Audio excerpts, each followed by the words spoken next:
তো আমাদের যে পৌষ্টিক তন্ত্র সেটা দুটো ভাগে বিভক্ত। একটাকে বলা হচ্ছে পৌষ্টিক নালী, আর একটা হচ্ছে পৌষ্টিক গ্রন্থি। একটা হচ্ছে পৌষ্টিক নালী, আর একটা হচ্ছে পৌষ্টিক গ্রন্থি। তো পৌষ্টিক নালী কোনগুলোকে বলা হয়, যেমন হচ্ছে মুখ, মুখগহ্বর, তারপরে হচ্ছে গলবিল। অর্থাৎ প্রথমে যখন আমরা কোনো খাবার খাই সেটা মুখগহ্বরের মধ্যে যায়, তারপরে গলবিল গলার মধ্য দিয়ে গ্রাসনালী হয়ে পাকস্থলীতে পৌঁছায়, তারপরে ক্ষুদ্রান্ত, তারপরে হচ্ছে বৃহদন্ত্রে পৌঁছায়। তাহলে পৌষ্টিক নালী যেগুলো সেইগুলো হচ্ছে মুখগহ্বর, গলবিল, গ্রাসনালী, পাকস্থলী, ক্ষুদ্রান্ত আর হচ্ছে বৃহদন্ত্র। আর ওইদিকে পৌষ্টিক গ্রন্থি যেটা আছে, পৌষ্টিক গ্রন্থি আছে তোমার লালা গ্রন্থি, যকৃৎ আর হচ্ছে অগ্নাশয়। লালা গ্রন্থি, যকৃৎ আর হচ্ছে অগ্নাশয়। তাহলে তোমাকে প্রথম কোশ্চেন এটা দিতে পারে যে নিচের কোনটি পৌষ্টিক নালী বা পৌষ্টিক নালী নয় বা পৌষ্টিক গ্রন্থি, এরকম ভাবে উদাহরণ দিতে পারে। তাহলে নালী মানে হচ্ছে একটা নলাকার থাকবে, সেই নলের মধ্য দিয়ে মানে ভেতর দিয়ে কি হবে, খাদ্য খাদ্য হোক বা কোনো কিছু পরিবহন হবে। তাই মুখগহ্বর, তারপরে হচ্ছে গলবিল, তারপরে হচ্ছে গ্রাসনালী, তারপরে হচ্ছে পাকস্থলী, তারপরে ক্ষুদ্রান্ত, তারপরে বৃহদান্ত্র, এগুলো হচ্ছে কি পৌষ্টিক, কি বললাম, এগুলো হচ্ছে পৌষ্টিক নালী। চিত্রটা একবার দেখিয়ে দিচ্ছি। এই যে মুখগহ্বর, ঠিক আছে, মুখগহ্বরের পরে যে গলবিল মানে দেখো একটা নালীর মতো, এই যে গ্রাস নালী, নালীর মতো চলে আসছে। তারপরে এই যে পাকস্থলী, ঠিক আছে, পাকস্থলীর পরে এই যে চলে আসছে তোমার আহ ক্ষুদ্রান্ত, তারপরে হচ্ছে বৃহদন্ত্র। এইগুলো কি, এইগুলো সব হচ্ছে পৌষ্টিক নালী। আর এই যে মাঝে তোমার আছে অগ্নাশয়, তারপরে আছে যে যকৃৎ, ঠিক আছে, যকৃৎ আর অগ্নাশয়, এইগুলোকে বলা হচ্ছে পৌষ্টিক গ্রন্থি। ঠিক আছে, একটা গ্রন্থি, ওটা নলের মতো ভেতর দিয়ে চলে আসে তা নয়, ওটা হচ্ছে পৌষ্টিক গ্রন্থি। তাহলে প্রথমে এই কোশ্চেনটা মনে রাখতে হবে যে কোনটা পৌষ্টিক নালী আর কোনটা পৌষ্টিক গ্রন্থি। তাহলে অগ্নাশয় আর হচ্ছে যকৃৎ, এই দুটো বাদে বাকি যেগুলো আছে সেইগুলো কি হচ্ছে পৌষ্টিক নালী। তো মুখগহ্বর, মুখগহ্বরের ছাদকে, মুখগহ্বরের ছাদকে প্যালেট বা হচ্ছে তালু বলা হয়, মানে যেটাকে আমরা তালু বলি, ঠিক আছে, তালু গহ্বরের ছাদ যেটা সেটাকে বলা হচ্ছে প্যালেট বা তালু। জিহ্বা যেটা, জিহ্বা সেটা হচ্ছে আমাদের স্বাদেন্দ্রিয়। তার কারণ কি, এখানে সমস্ত স্বাদ কোরক গ্রন্থিগুলো থাকে, যার সাহায্যে আমরা কোনটা টক, অম্ল, মিষ্টি এই সমস্ত জিনিসকে কি করতে পারি, বুঝতে পারি। তো জিহ্বার অগ্রভাগে, একদম অগ্রভাগে কি হয়, মিষ্টি, কোনো কিছু খাবার খেলে আমাদের মিষ্টি বুঝতে পারি। পশ্চাৎ ভাগে কি হয়, তেঁতো হয়, পিছনের দিকে তেঁতো গেলার সময়। আর দুই পাশে একদিকে অম্ল এবং হচ্ছে লবণাক্ত, এটা আমরা বুঝতে পারি। মানুষের জন্য যে টোটাল 32খানা দাঁত থাকে। এমনিতে জানো যে আমাদের চোয়ালে মানে দুই দিকে চোয়ালে 16টা করে, ঠিক আছে, 16টা করে দুই দিকে টোটাল 32খানা দাঁত দাঁত থাকে। আর যেটাকে দুধের দাঁত বলা হয়, ঠিক আছে, দুধের দাঁত যেটা 6 মাস বয়স থেকে কি হয়, উঠতে শুরু করে। তো দুধের দাঁত যেটাকে বলা হয় সেটা কতগুলো হয়, দুধের দাঁত সেটা হচ্ছে তোমার 20টা মতো থাকে, যে 20টা উঠে গিয়ে আবার নতুন ভাবে সৃষ্টি হয়। অর্থাৎ একজন সুস্থ স্বাভাবিক ব্যক্তির 32খানা দাঁত থাকে। এর থেকে যদি কম দাঁত কারো থেকে থাকে বা হয়, তাহলে সেই ক্ষেত্রে অনেক সময় মেডিকেলে তাকে আনফিট করা হয়। তাই 32টা হচ্ছে দাঁত। সংকেতটা কি, আই 2/2। আই মানে কি, আই মানে হচ্ছে ইনসিজার, ইনসিজার, ইনসিজার, ইনসিজার মানে হচ্ছে তোমার এটা চোয়ালে, চোয়ালে প্রতি অর্ধে, প্রতি অর্ধে দুটি করে থাকে। প্রতি অর্ধে দুটি করে মানে কি, ধরো এই একটা শাড়ি আছে, এই একটা শাড়ি আছে, মানে এখানে দুটি করে, ঠিক আছে, আবার এখানে দুটি, তারপরে এইদিকে আবার দুটি, এদিকে আবার দুটি, মানে টোটাল কটা হলো, দুই দিকে চারটে চারটে, মানে টোটাল 8টা থাকে। তার মানে যদি ভুলে যাও একটা জিনিস মনে রাখবে, এই যে সংকেতটা আছে I2/2, মানে এই যে সংখ্যাটা আছে তাকে প্রত্যেকটাকে 4 দিয়ে গুণ করবে, তাহলে টোটাল কতগুলো দাঁত সেটা পেয়ে যাবে। যে ইনসিজার মানে আই যেটা, সেটা হচ্ছে টোটাল 8টা দাঁত। আর সি, সি মানে কি, সি কে বলা হচ্ছে ক্যানাইন, সি ফর হচ্ছে ক্যানাইন। এই ক্যানাইন কি হচ্ছে যে 4টে, মানে টোটাল হচ্ছে 4টে দাঁত, মানে প্রতি অর্ধে একটি করে থাকে, ঠিক আছে, সংখ্যায় টোটাল 4টি থাকে। আর পিএম, পিএম মানে কি হচ্ছে প্রিমোলার, প্রিমোলার এটা হচ্ছে 2/2 দেওয়া আছে, মানে 4 দিয়ে গুণ করে 4 দুগুণে 8, মানে 8টা দাঁত আছে। আর এম মানে হচ্ছে কি মোলার, তাহলে এখানে 12টা আছে, মানে 3 কে 4 দিয়ে গুণ করবো, মানে 3 4 12টা। তাহলে এই হচ্ছে টোটাল হিসাব, 8 4 8 আর হচ্ছে 12, মানে টোটাল 32টা। তো ইনসিজর, ক্যানাইন, প্রিমোলার আর হচ্ছে মোলার। এই দাঁত দন্ত সংকেত অনেক সময় দিতে পারে, বা শুধু যে কোনো একটা পার্টিকুলার, ঠিক আছে, দিতে পারে যে প্রিমোলার দাঁত কতগুলো, বা এরকম কিছু একটা কোশ্চেন থাকতেই পারে।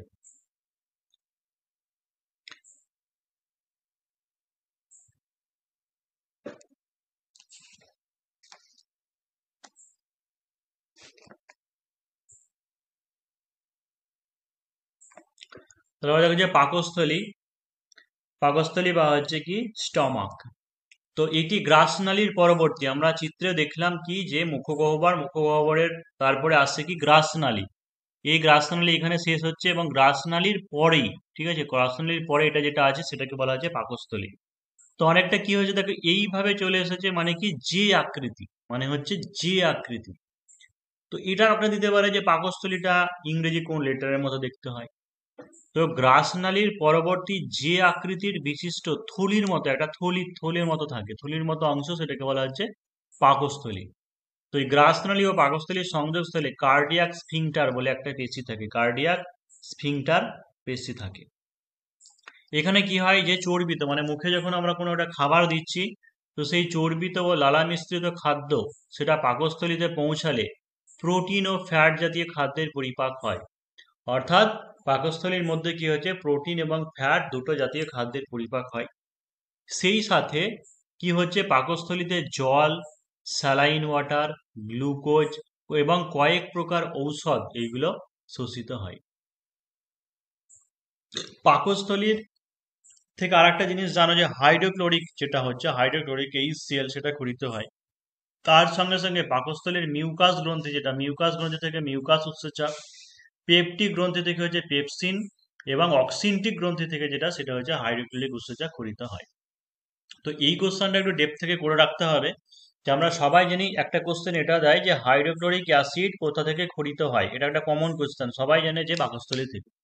এবার ধরো একটু ঘুরিয়ে দিলে কোশ্চেনটা, যে পাকস্থলীর কোন কোষ থেকে ক্ষরিত হয়, তাহলে হচ্ছে পাকস্থলীর অক্সিনটিক কোষ, অক্সিনটিক থেকে হাইড্রোক্লোরিক ক্ষরিত হচ্ছে, আর পেপটিক থেকে হচ্ছে পেপসিন, আর মিউকাস থেকে হচ্ছে মিউকাস। পাকস্থলী যে পরবর্তী সরু নলাকার অংশ, সেটাকে কি বলা হয় যে ক্ষুদ্রান্ত। এবার এখান থেকে কি কোশ্চেন দিতে পারে, যে ডিওডিনাম, এলিয়াম, তারপরে যে জেজুনাম, হয়তো বললো ডিওডিনাম, ইলিয়াম, জেজুনাম, এইগুলো নিচের কোন অঙ্গতন্ত্র বা পৌষ্টিকতন্ত্র, বা কার অংশ, কার প্রধান অংশ, এরকম তোমাকে বলে দিতে পারে।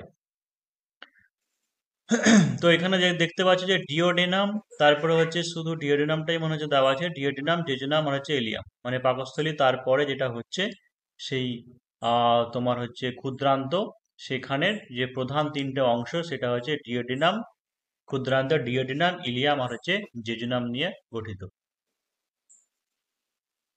এই ক্ষুদ্রান্ত কি করে, ক্ষুদ্রান্তে কার্বোহাইড্রেট, প্রোটিন ও ফ্যাট পাচিত হয়, কার্বোহাইড্রেট, প্রোটিন ও ফ্যাট পাচিত হয়। ক্ষুদ্রান্তের পরবর্তী যে পায়ু পর্যন্ত বিস্তৃত নলাকার অংশ, সেটাকে বলা যায় বৃহদন্ত্র, এখানে সিকাম, কোলন, মলাশয় ও পাইনালি নিয়ে গঠিত। তো এটাও দিতে পারে যে সিকাম, কোলন, মলাশয় এইগুলো আমাদের দেহের কোন অঙ্গে বা তন্ত্রে বা কোথায় দেখা যায়, তাহলে সেটা হচ্ছে ক্ষুদ্রান্তের মধ্যে দেখা যায়। অর্থাৎ এই শেষে যে ক্ষুদ্রান্ত দেখা গেল, ঠিক আছে, এই ক্ষুদ্রান্তের মধ্যে কি হচ্ছে, মলাশয় যেটা, সেটা মলটা সঞ্চিত থাকে। তাহলে এতক্ষণ পর্যন্ত আমরা যেগুলো পড়লাম সেগুলো কি পড়লাম,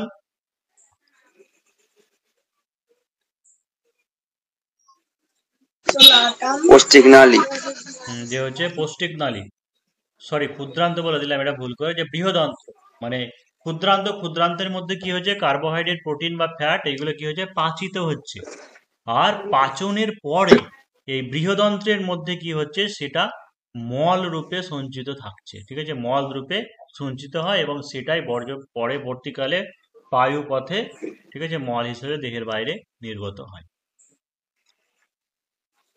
তাহলে এতক্ষণ পর্যন্ত আমরা পড়লাম পৌষ্টিক নালী, এবার চলে আসো পৌষ্টিক গ্রন্থিতে। যে মানুষের প্রধান পৌষ্টিক গ্রন্থিগুলি হচ্ছে, একটা হচ্ছে লালা গ্রন্থি, তারপরে হচ্ছে যকৃৎ ও অগ্নাশয়, লালা গ্রন্থি, যকৃৎ এবং হচ্ছে অগ্নাশয়। এখানে যদি ছবি এতে লেখা নেই, তা ছবিটা দেখে নিশ্চয়ই বুঝতে পারবে। ছবিটা দেখিয়ে দিই একটা জিনিস, যে লালা গ্রন্থি আবার কি হয়েছে, 3 রকমের লালা গ্রন্থি আছে। একটাকে বলা হচ্ছে দেখো প্যারোটিড গ্রন্থি। প্যারোটিড গ্রন্থি, এই প্যারোটিড গ্রন্থিটা কোথায় থাকে, সেটা হচ্ছে কর্ণমূল মানে কানের নিচে। প্যারোটিড গ্রন্থি যেটা, সেটা হচ্ছে কানের নিচে অবস্থিত, কানের নিচে। আর আরেকটা আছে কি সাব ম্যাক্সিলার গ্রন্থি। সাব ম্যাক্সিলার গ্রন্থি, এই সাব ম্যাক্সিলার গ্রন্থি যেটা, সেটা কি হচ্ছে চোয়ালের দুপাশে, চোয়ালের দুপাশে। আর আছে কি সাব লিঙ্গুয়াল গ্রন্থি। এই যে সাব লিঙ্গুয়াল গ্রন্থি, সাব লিঙ্গুয়াল গ্রন্থিটা মানে হচ্ছে মুখগহ্বরের ঠিক মিউকাস পর্দার নিচে, মানে মুখগহ্বরই বলছি, মুখগহ্বর। অর্থাৎ যে লালা গ্রন্থি, লালা গ্রন্থি মানুষের 3 জোড়া লালা গ্রন্থি আছে। এটা দিতে পারে যে মানুষের কত জোড়া লালা লালা গ্রন্থি আছে, 3 জোড়া। একটা হচ্ছে প্যারোটিড, সাবম্যাক্সিলার আর হচ্ছে সাবলিঙ্গুয়াল। প্যারোটিড যেটা, সেটা হচ্ছে কানের নিচে, সাবম্যাক্সিলার হচ্ছে চোয়ালের দুপাশে, আর সাবলিঙ্গুয়াল যেটা, সেটা হচ্ছে মুখগহ্বরে থাকে। এটা সেইভাবে করিনি, ছবিটা দেখে একটু মনে রেখে দেবে বা বলেও দিলাম। তো হচ্ছে পৌষ্টিক গ্রন্থিগুলো হচ্ছে এক ধরনের লালা গ্রন্থি। লালা গ্রন্থি হচ্ছে 3 প্রকারের বলে দিলাম। তারপর হচ্ছে যকৃৎ, তারপর হচ্ছে অগ্নাশয়। তো লালারসে অবস্থিত টায়ালিন উৎসেচক কি করে শ্বেতসার জাতীয় খাদ্যকে পরিপাক করে, এটা ভীষণ ইম্পর্ট্যান্ট। যে প্রথমেই যখন আমরা কোনো কার্বোহাইড্রেট জাতীয় খাবার খাই, ঠিক আছে, শ্বেতসার জাতীয় খাবার, সেটা আমাদের লালারসের মধ্যেই কি থাকে, টায়ালিন এক ধরনের উৎসেচক থাকে, যেটা সেখানেই পরিপাক হয়ে যায়। তো যাদের হজমের সমস্যা আছে, হজমের সমস্যা মানে কি, হয় তার পাকস্থলী খারাপ, আর না হয় তার যকৃৎ খারাপ। ঠিক আছে, পাকস্থলী বা যকৃতের পাচন ক্ষমতার দুর্বলতার কারণের জন্য তাদের হজমের সমস্যা হয়। তো এই কারণের জন্য ডাক্তার কি করে, যে তাদেরকে বলে তোমরা বেশি বেশি করে শ্বেতসার জাতীয় খাবার খাও, যাতে খাবারটা ভালো করে পাচন হয়, পরিপাক হয়। তো এটাই হচ্ছে লালারস। প্রথম যেখানে আমরা প্রথমে খাবার খাবো একদম মুখের মধ্যে, সেই জায়গাতে যে লালারস থাকে, সেখানেই টায়ালিন উৎসেচক থাকে, সেইগুলো শ্বেতসার জাতীয় খাদ্যকে পরিপাক করে। এই জন্য এটাও বলা হয় যে কোনো একটা খাবার যখন খাবে, তখন লোভ লাগিয়েই খাবে, যেন তোমার লালা ঝরে মুখ দিয়ে, তবেই তোমার উৎসেচকটা থাকবে, তাহলে খাবার কি হবে, তাড়াতাড়ি পরিপাক হবে। মানে আনন্দ সহকারে সমারোহে খাবে। ঠিক আছে, এরকম নয় দুঃখ। দেখবে আর একটা জিনিস হয় যে যাদের মধ্যে বেশি দুঃখ, দুর্দশা, বিষাদ বা কাজের চাপ, স্ট্রেস, তাদের কিন্তু অনেক সময় এরকম হজমের সমস্যা এই কারণের জন্যই হয়। তাই সবসময় যখন খাবার খাবে, যেটাকে বলে না লোভীর মতো, আধ দেখলার মতোই খাবে। তো হচ্ছে লালারসে অবস্থিত টায়ালিন উৎসেচক কি হয়, শ্বেতসার জাতীয় খাদ্যকে পরিপাক করে। আর লালারসের লাইসোজোম খাদ্যের সঙ্গে গৃহীত ব্যাকটেরিয়াদের ধ্বংস করে। এটা একটা জিনিস দিয়ে বলে লাইসোজাইম, ঠিক আছে, সরি লাইসোজোম না, এটা হচ্ছে লালারসের মধ্যে থাকা লাইসোজাইম। এটা হচ্ছে খাদ্যের ব্যাকটেরিয়াকে ধ্বংস করে। আর মানুষের সব থেকে বড় পৌষ্টিক গ্রন্থি যেটা যকৃৎ, এটা অনেকবার পরীক্ষাতেও এসেছে, যে মানুষের সব থেকে বড় পৌষ্টিক গ্রন্থি কোনটা, সেটা হচ্ছে যকৃৎ, মানে হচ্ছে লিভার।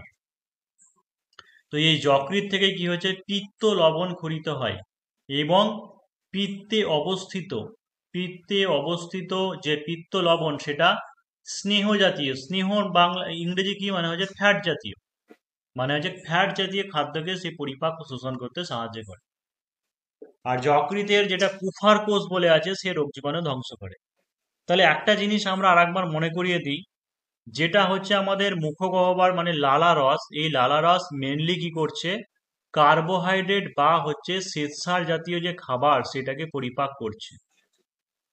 আর আমাদের যে পাকস্থলী আছে, সেই পাকস্থলীর মধ্যে দিয়ে বেশি কাজ হয়।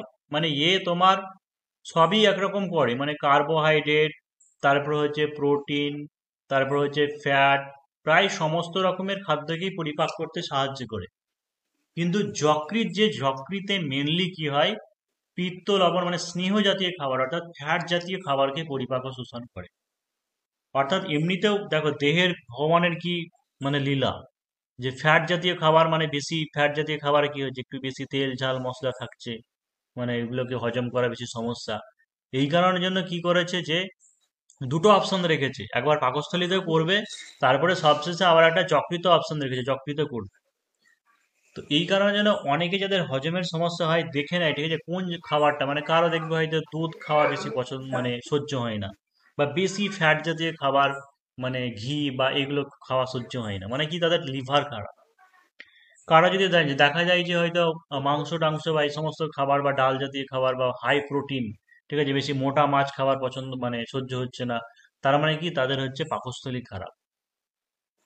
তো এই কারণের জন্য সব ওষুধ নয় যে কারো হজমের সমস্যা মানে কিন্তু সমস্ত হজমের সমস্যাদেরকে কিন্তু একটাই ওষুধ দেওয়া হয় না।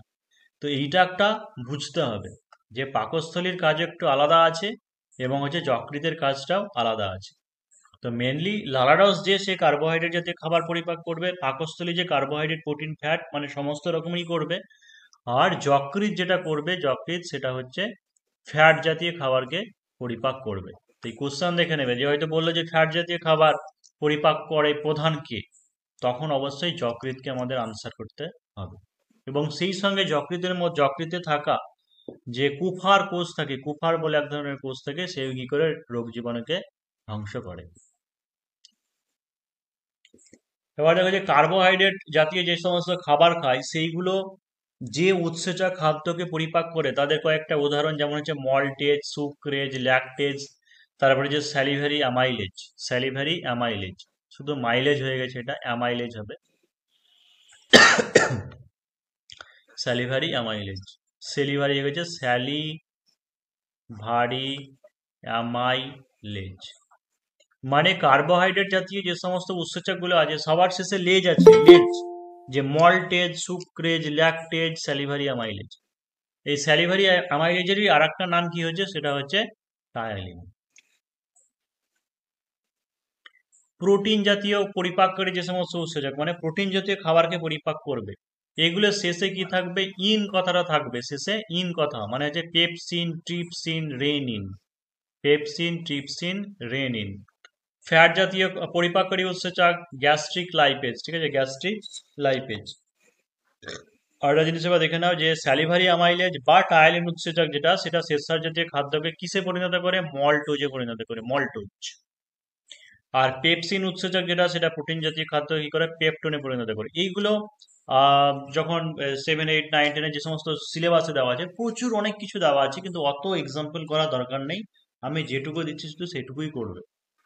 যে টায়ালিন যেটা, সেটা শ্বেতসার জাতীয় খাদ্যকে মল্টোজে পরিণত করে, পেপসিন যেটা প্রোটিন জাতীয় খাবারকে পেপটোনে পরিণত করে, আর রেনিন বলে এক ধরনের উৎসেচক, এটাও দিতে পারে যে দুধে কি উৎসেচক পাওয়া যায়, কি উৎসেচক বা হচ্ছে দুধকে কোন উৎসেচক পরিপাক করে, তো হচ্ছে রেনিন। এবং রেনিন উৎসেচক দুধকে কি করে, প্যারাকেসিনে পরিণত করে, প্যারাকেসিনে পরিণত করে।